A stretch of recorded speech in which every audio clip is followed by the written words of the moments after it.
This is Gary Butterfield. This is Cole Ross.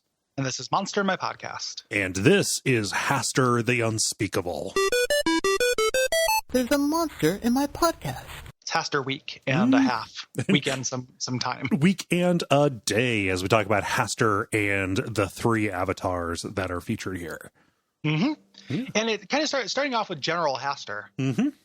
Not super great. No. He's a big squiddy thing that lives in a lake.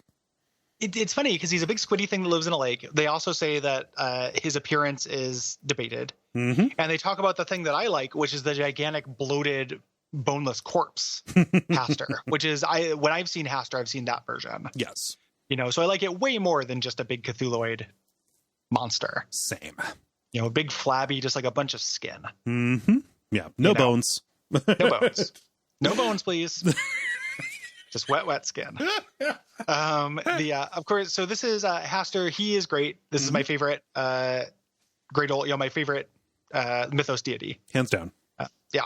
He's awesome. He has a cool kind of subgenre, like of appealing to artists and poets and all of that stuff, attached to the yellow sign and the King in Yellow. All that stuff we'll talk about, which I think fires my imagination. 100%. Quite a bit.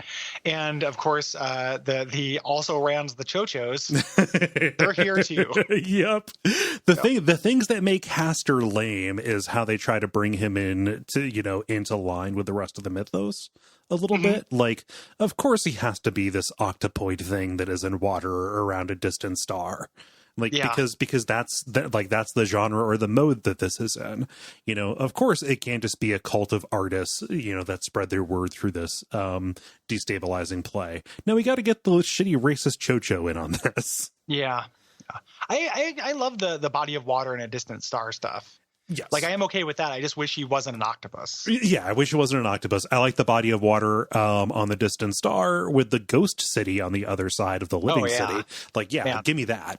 Carcosa is just like incredible. I love it. I love Carcosa. I just recently reread a module, Tatters of the King, and there's a session that takes place in Carcosa. As it is summoned, Hastur briefly gains his gaze on Earth. And it really makes me want to run it. And my group is not a big Call of Cthulhu folk. Yeah, not too into the horror stuff. Yeah, Riff's into it. So I could just do a weird one-on-one with Riff, but that's about it. We talked about this recently. I was like, it's just you telling a scary story to a friend who rolls dice every once in a while. Every once in a while, yeah. How does the story go? That well, huh? All right. Okay. All right. Yeah.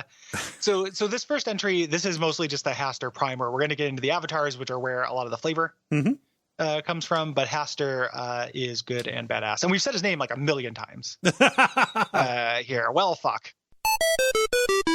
Brought to you by our backers at patreon.com/Duckfeed.tv.